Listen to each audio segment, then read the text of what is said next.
안녕하십니까? 행복한 안식일입니다.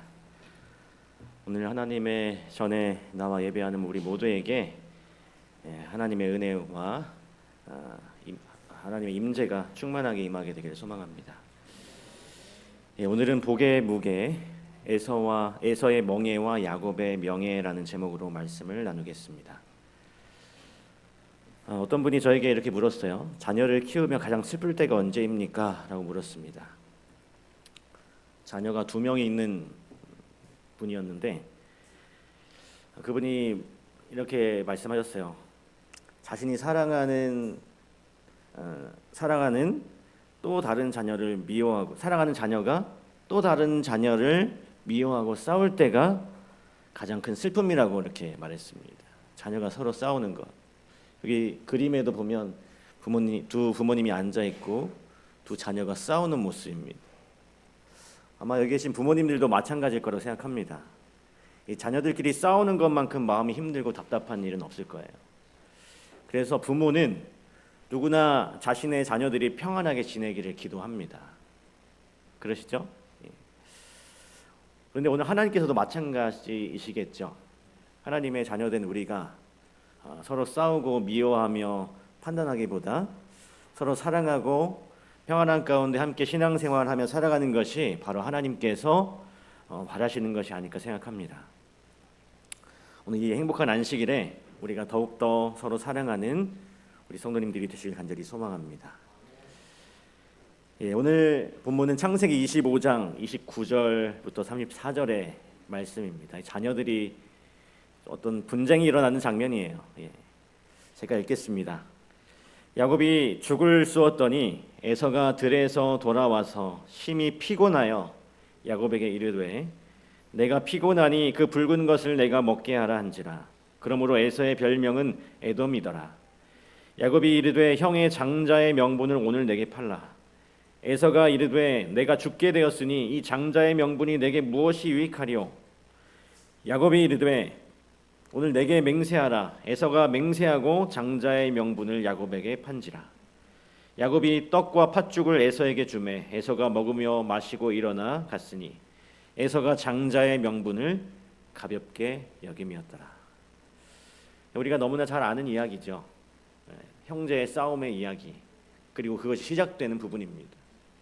이후에 아버지를 속이고 장자의 축복을 받아 떠나게 되고 또 평생 불안함과 죄책감에 시달리다가 하나님의 은혜로 다시 회복되는 우리의 조상 야곱의 이야기입니다.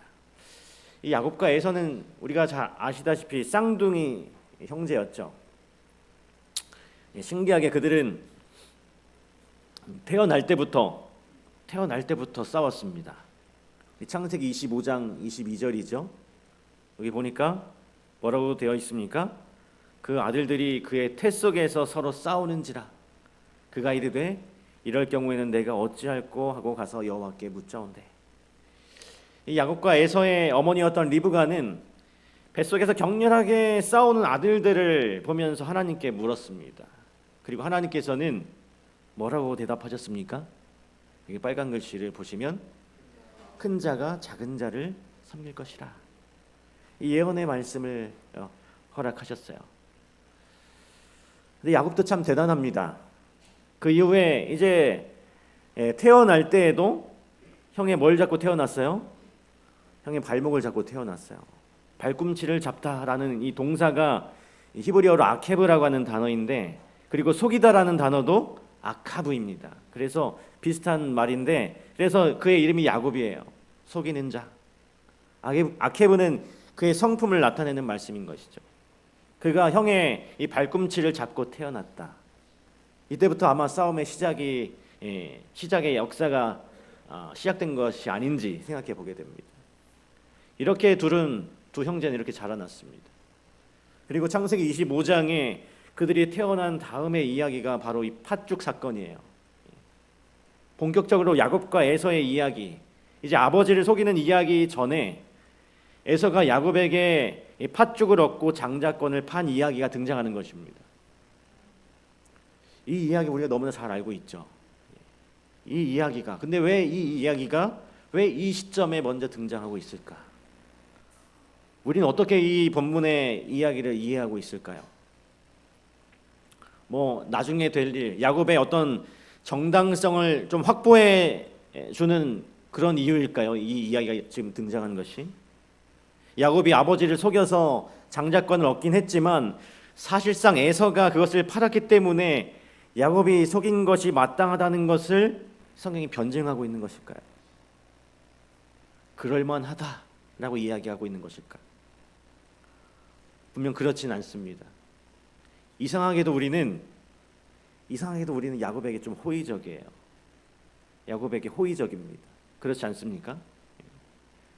신기하게 우리는 그래요.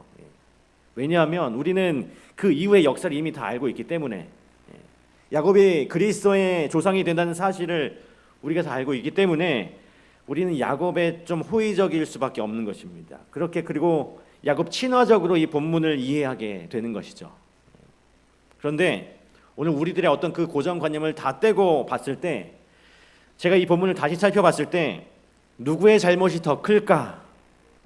에서가 그렇게 큰 잘못이 있나라는 생각을 가지고 다시 한번 살펴보게 되었습니다. 그런데 가만히 살펴보니까요, 이 살펴볼수록 이 야곱이 더 나쁜 거예요. 나쁘게 생각되는 것입니다.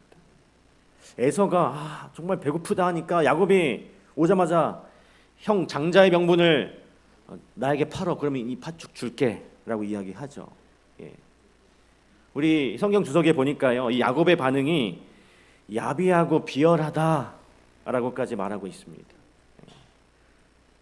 그걸 좀 줘도 되는 거 아닙니까? 그냥 배고프다고 하는데, 딴 사람도 아니고 형인데 그걸 안 주냐는 거예요. 또 현대적으로 살펴봤을 때도 이것은 불공정 계약에 속합니다. 우리 민법, 대한민국 민법 104조에 보면 이제 불공정한 법률 행위에 대해서 이렇게 명시하고 있습니다. 좀 잘렸네요. 당사자의 궁박, 경솔, 무경험으로 인해 현저하게 공정을 잃은 법률 행위로 무효가 된다라고 되어 있습니다. 그래서 이 객관적인 요건과 주관적인 요건을 다 따져봐야 하는 것이죠. 첫 번째, 이것이 현저히 불균형인지, 객관적으로 장자의 축복과 팥죽, 이게 거래가 가능한 거래인가? 사실 말도 안 되는 거죠. 팥죽 한 그릇과 장자의 그 명분, 아버지로부터 물려받을 수 있는 모든 재산과 팥죽 한 그릇. 여러분, 제가 만약에 저기 본죽에 가서 팥죽을 한 그릇 사와서 여러분에게 그 장자의 명분과 바꾸자 한다면 거래하시겠습니까? 안 하시죠. 누가 봐도 객관적으로 이것은 불공정한 거래인 것입니다. 그 다음에 주관적인 요건은 어떨까요? 이것이 피해자의 경솔함과 무경험으로 인하여 이루어진 일인가? 이루어진 거래인가?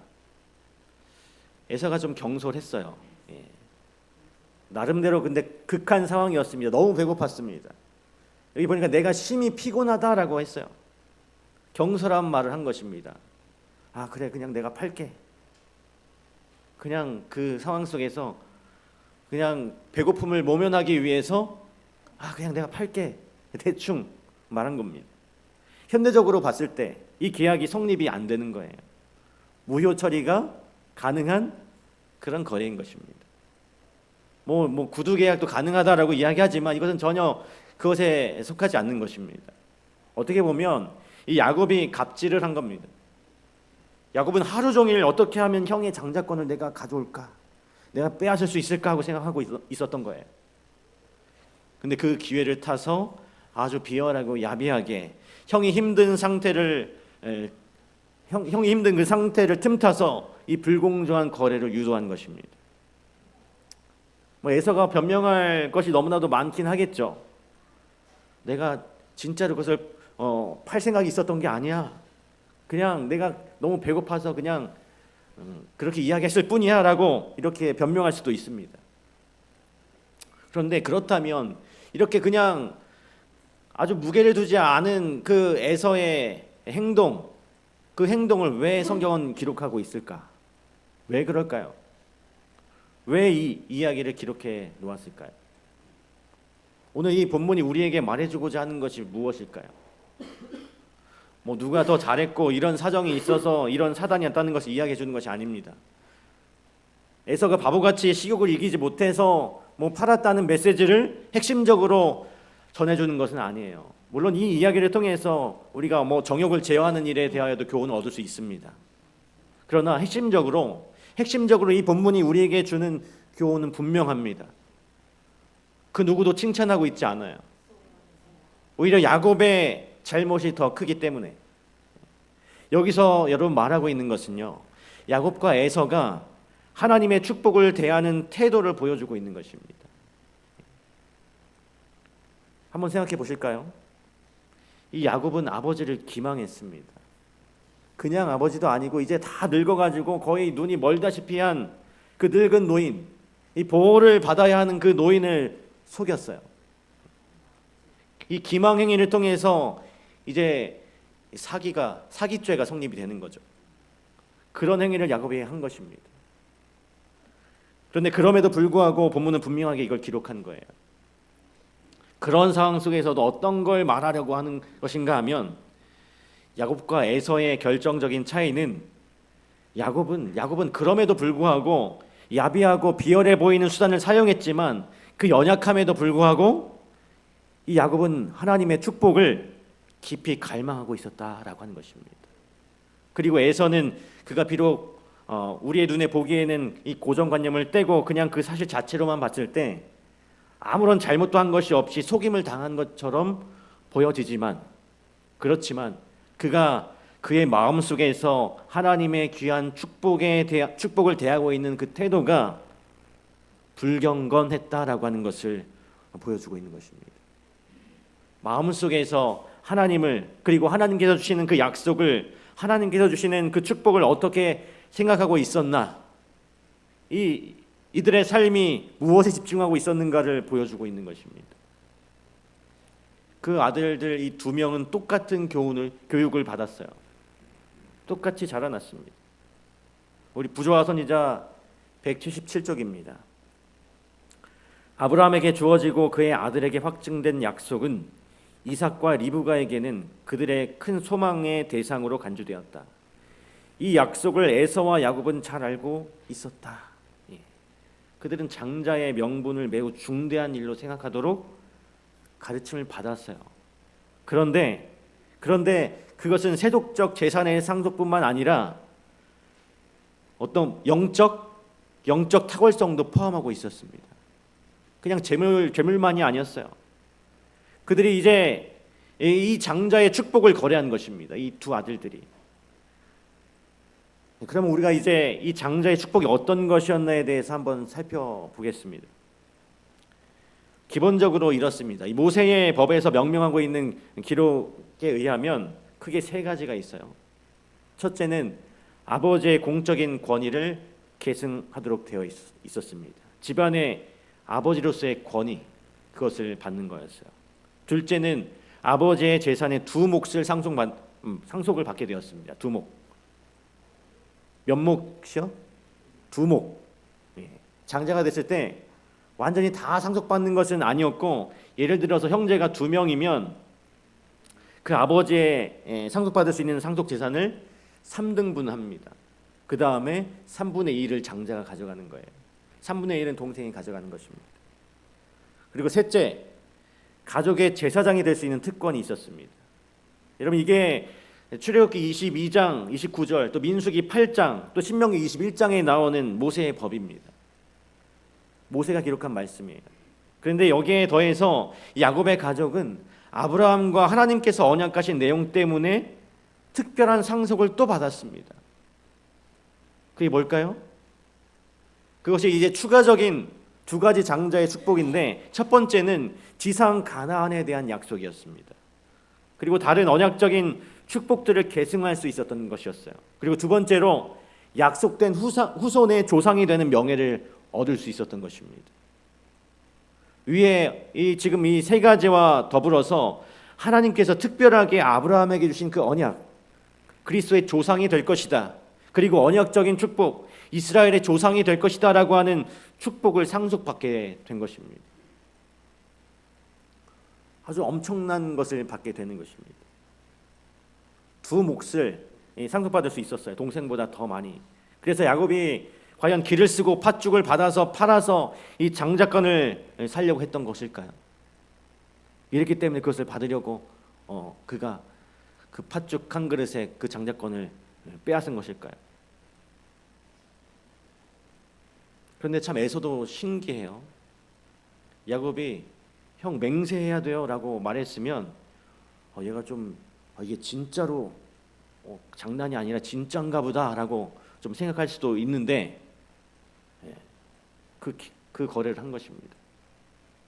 그리고 에서가 바보도 아니고 그래 그러자 내가 맹세하노라 하고 팔았는데 정말로 이것들을 다 정말로 줘버릴 생각이었나, 아니면 정말로 기진맥진해서 배고파서 몰라 그냥 배고프니까 그냥 모르고 그냥 팥죽만 줘 이렇게 그냥 준 것일까? 그런데 여러분, 우리가 여기서 살펴볼 것이 있는데 이 장자의 축복과 더불어서 상속되는 것이 한 가지 더 있었다는 것입니다. 그것이 무엇이었냐면 이 부조선자에 보니까 한편 장자의 명분을 가진 자에게 부과되는 의무가 있었다. 그 축복을 상속받을 자는 하나님께 봉사하는 일에 자신의 생애를 바쳐야 하였다. 아브라함처럼 그는 하나님의 요구에 순종하여야 했습니다. 결혼이나 가족관계나 공공생활에 있어서 그는 하나님의 뜻을 물어봐야 했어요. 장자의 축복, 두 몫을 차지할 수 있었고 가족의 제사장이 되고 아버지의 권위를 계승받고 그리스도의 조상이 되는 것, 거기에 조건이 있었는데 하나님께 봉사하는 일에 자신을 바쳐야 한다는 것이었습니다. 다시 말해서 나의 모든 관계를 하나님께 물어보며 살아야 한다는 것이었어요. 여러분, 에서는 이게 정말 싫었습니다. 그래서 에서는 그 거래에서 야곱에게 팔고 싶었던 마음이 있었어요. 그냥 장자의 축복을 팔게 했던 것이 아니라 장자의 축복 중에 있는 그 의무들을 떨쳐내 버리고 싶어 했던 것입니다. 에서가. 그래서 우리 창세기 25장 34절, 이 본문의 마지막 절인데, 야곱이 떡과 팥죽을 에서에게 주매 에서가 먹으며 마시고 일어나 갔으니 에서가 장자의 명분을 가볍게 여김이었더라. 개역 개정 성경 이렇게 기록하고 개역 한글에서는 에서가 장자의 명분을 경홀히 여김이었더라라고 이야기합니다. 그래서 제가 이 단어를 좀 살펴보았습니다. 히브리 원어가 무엇인가. 그리고 그 전에 영어를 먼저 살폈는데 에서 despised라고 기록되어 있습니다. 여기 이 의미는 가볍게 여기다라는 말이 아니고 경멸하다, 멸시하다라는 단어예요. 또 히브리어 원어적으로 살펴봤을 때에도 이 바자라고 하는 히브리어가 멸시하다, 비천하다, 정말로 경멸하다라고 하는 그런 의미입니다. 그러니까 우리 한글 번역이 좀 가볍게 좀 번역된 것 같아요. 한글 성경에서 이에서는 장자의 명분을 쉽게 생각해서 이 정도는 팔 수 있지라고 생각하는 것이 아니라 오늘 이 원어를 살펴보면 적극적으로 정말로 미워했다라는 의미를 발견하게 되는 것입니다. 에서는 마음대로 살고 싶었어요. 그냥 자기 마음대로 살고 싶었습니다. 그래서 이 부조화선이자 179쪽에는 이렇게 기록되어 있습니다. 에서는 그것을 처분함으로 이 장자의 명분을 팔므로 후련한 기분을 느꼈다. 그때 그의 길에는 거칠 것이 없었으며 그는 자신이 좋아하는 대로 행할 수 있었다. 장자의 축복, 하나님의 언약의 선물들과 내가 포기해야 하는 삶을 재어봤을 때, 비교해봤을 때 도저히 하고 싶지가 않았던 것입니다. 이 장자의 역할을 너무나도 싫었어요. 적극적으로 싫어했습니다. 멸시할 정도로. 그래서 그 팥죽 한 그릇에 장자의 명분을 팔아버린 것입니다. 왜냐하면 당장 나의 현세에, 나의 지금의 삶에 아무런 영향을 끼치지 못하고 있는 것이 바로 영적인 장자의 명분이었기 때문이었어요. 그리고 오히려 그것이 나를 구속하는 멍에처럼 느껴진 것입니다. 그래서 에서는 본문에서 우리 25장 32절 창세기 25장 32절에서 에서가 이르되 내가 죽게 되었으니 이 장자의 명분이 내게 무엇이 유익하리오라고 고백하고 있는 것입니다. 그래서 저도 또 궁금한 게 또 생겼습니다. 과연 이 죽게 되었으니라고 하는 말이 우리나라 사람들이 뭐 그런 말을 하지 않습니까? 배고파 죽겠다. 뭐 힘들어 죽겠다. 뭐 그런 말을 하지 않습니까? 그래서 그런 것을 좀 이제 생각해서 좀 그렇게 표현한 것일까? 이 에서가. 그리고 영어 성경을 찾아봤더니 I am about to die라고 기록해 놨습니다. 그래서 히브리어도 살펴보니까 무트라고 하는 히브리어를 사용했는데 실제로 죽음을 뜻하는 단어였습니다. 실제로 죽음. 그러니까 표현적으로 내가 죽을 정도로 배가 고파라고 이야기하는 거였어요. 그냥 내가 배고프다를 좀 완역한 것이 아니라 의역한 것이 아니라 진짜로 죽겠다라고 에서가 말한 것입니다. 진짜로 죽을 정도로 에서는 장자의 축복에 미웠던 것입니다. 나의 현세가 지금 죽게 되었는데 이게 무엇이 중요하냐?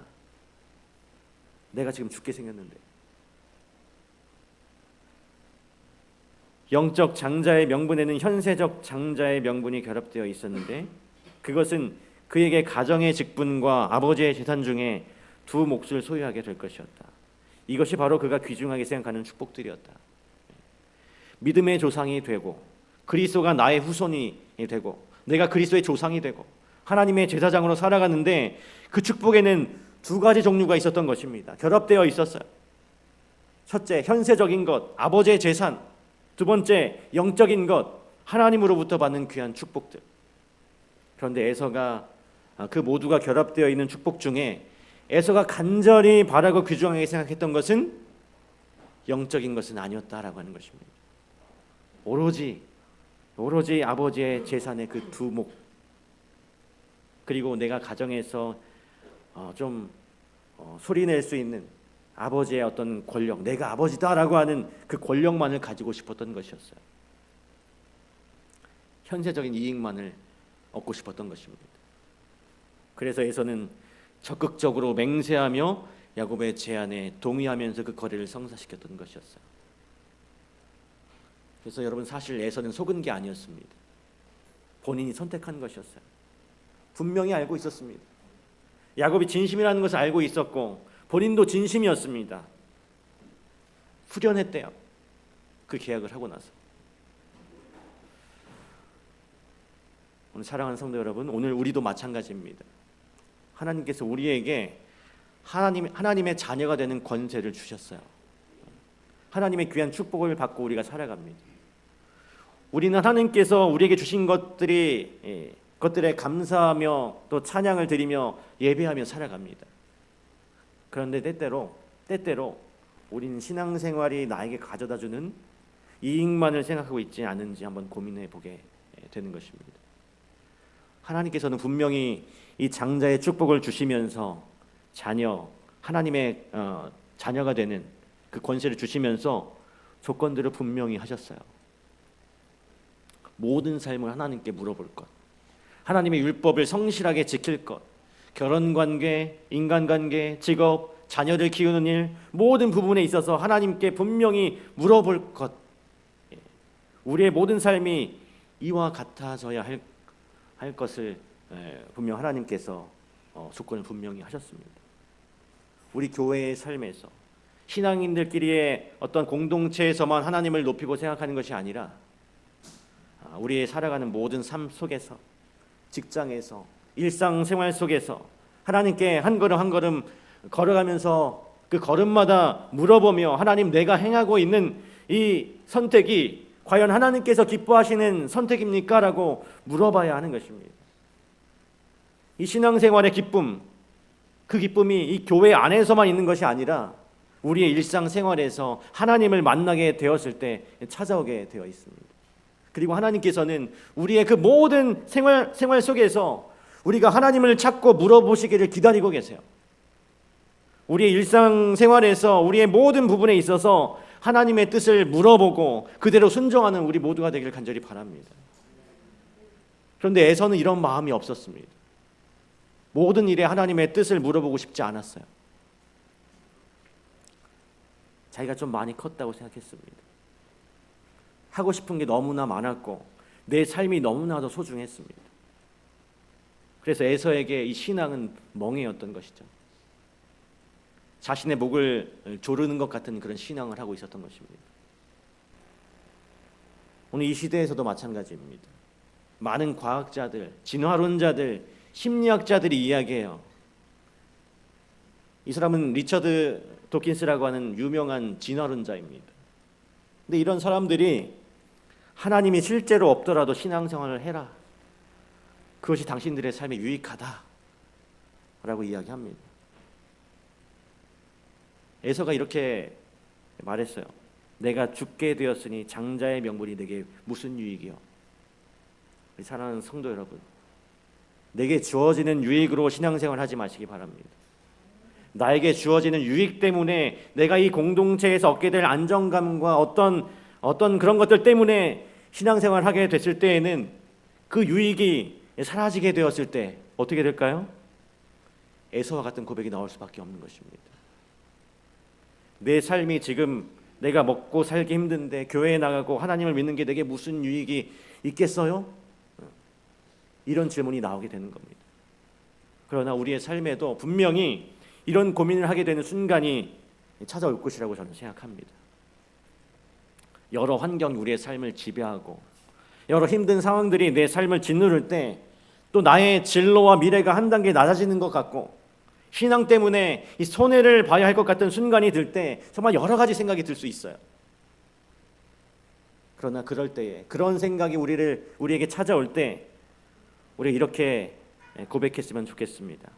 내가 죽게 되었으나, 우리 함께 읽겠습니다. 시작. 내가 죽게 되었으나 현실에서의 삶이 조금 어렵게 되었으나 하나님의 자녀임이 내게 유익하다.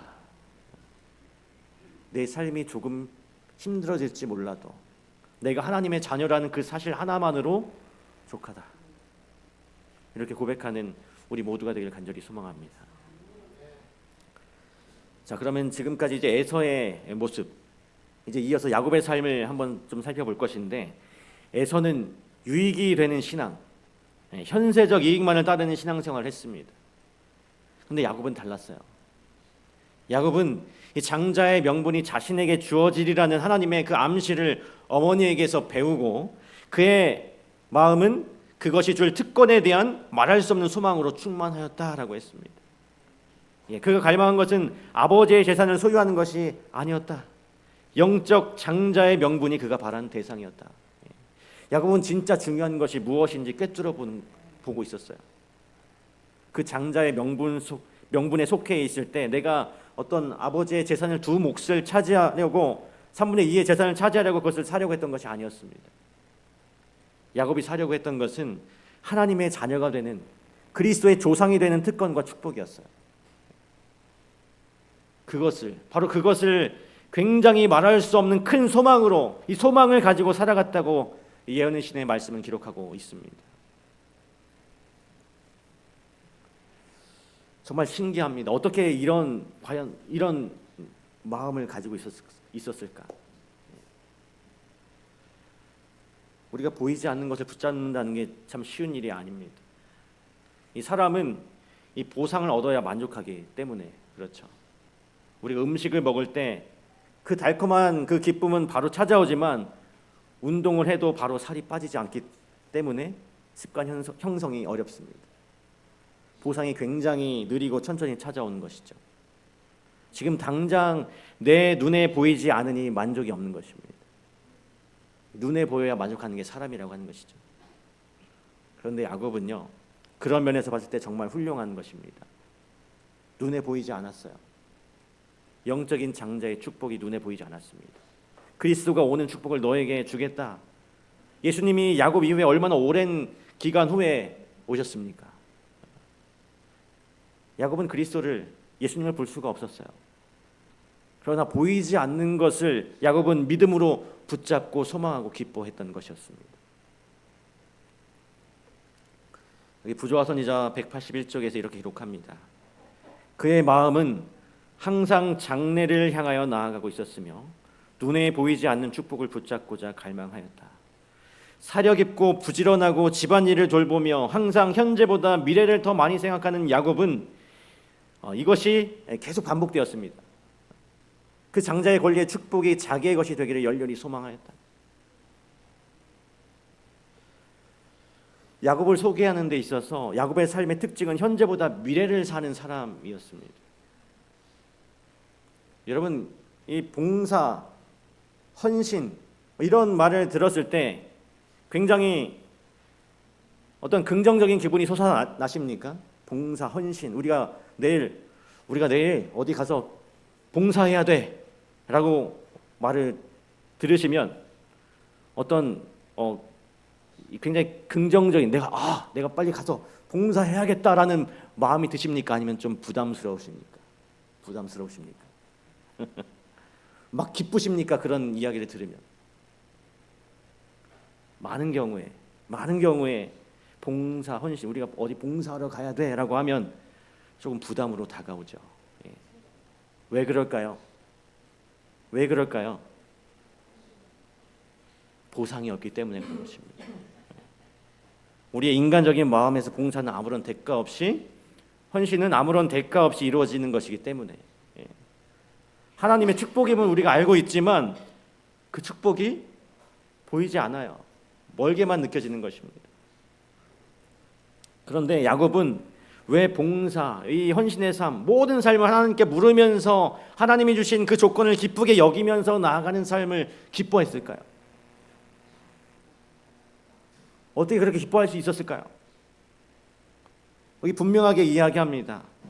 현재보다 미래를 더 많이 생각했기 때문에 그의 삶을 지배하는 생각은 현재에서 어떻게 살아갈까가 아니라 나를 통해서 인류가 구세주가 오신다는 그 생각을 하고 살았기 때문에 이런 것을 기쁨으로 살아갈 수 있었던 것입니다. 그의 일생을 지배한 것은 보이는 축복이 아니라 보이지 않는 그 축복에 기반된 삶을 야곱은 살았기 때문이었어요. 에서에게는 그것이 멍해였지만 야곱에게는 그것이 명예였던 것입니다. 그것이 그에게는 정말 기쁨이었고 충만한 약속이었던 것이었어요. 우리 사랑하는 성도 여러분, 에서는 하나님께서 우리에게 주신 축복을 멍해로 여기며 경멸하며 경시했습니다. 죽도록 싫어했고 그것이 없어졌을 때에는 후련했어요. 그에 반해 이 야곱은 똑같은 것을 받았는데 너무나 기쁘게 여기면서 만족하면서 그것을 너무나도 귀중하게 여겼습니다. 그 자체만으로 야곱에게는 충분했어요.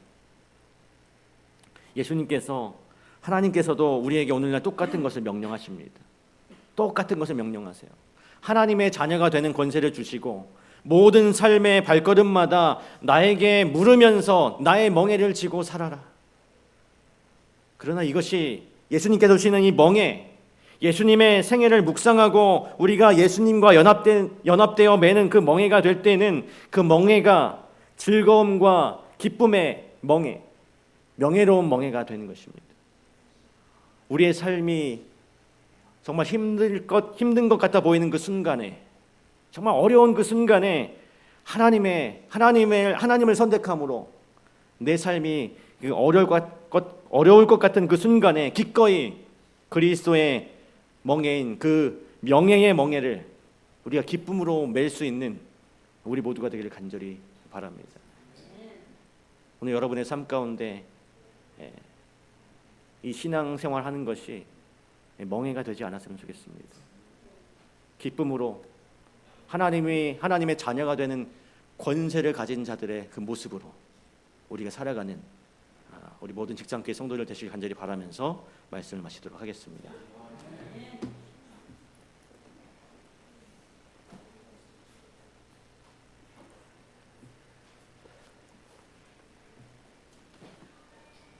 다 같이 마치는 찬미 624장 찬양하시겠습니다.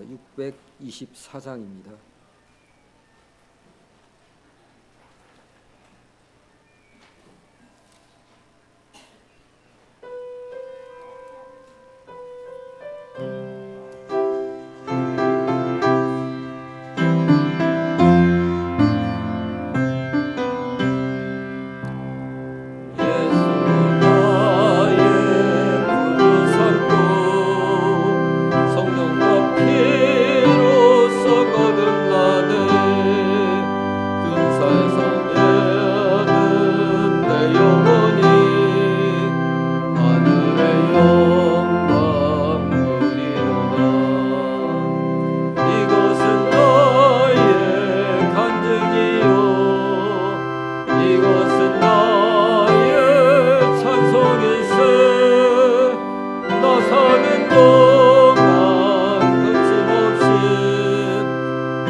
하늘에 계신 아버지 하나님, 오늘 귀한 말씀을 통하여 야곱과 에서의 삶을 다시 돌아보게 하시니 감사합니다.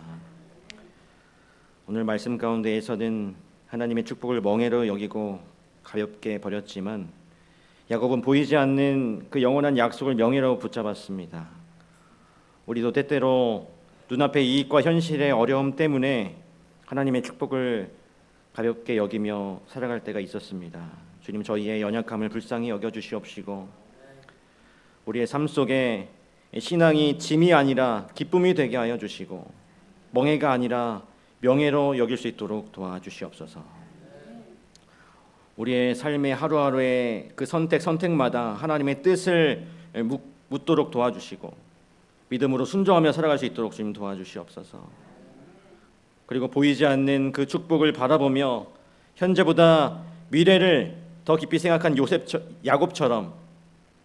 야곱처럼 우리도 영원한 하나님의 나라를 소망하며 담대히 하루하루 승리하며 걸어갈 수 있도록 주님 축복하여 주시옵소서. 우리의 모든 삶 속에 주님 동행하여 주시고 그 동행하는 기쁨이 충만할 수 있도록 주님 도와주시옵소서. 그리하여 우리의 모습을 통하여 많은 사람들에게 하나님의 모습을 전달할 수 있는 우리의 삶이 될 수 있도록 주님 축복하여 주시옵기를 거룩하신 예수님의 이름으로 간절히 기도하옵나이다.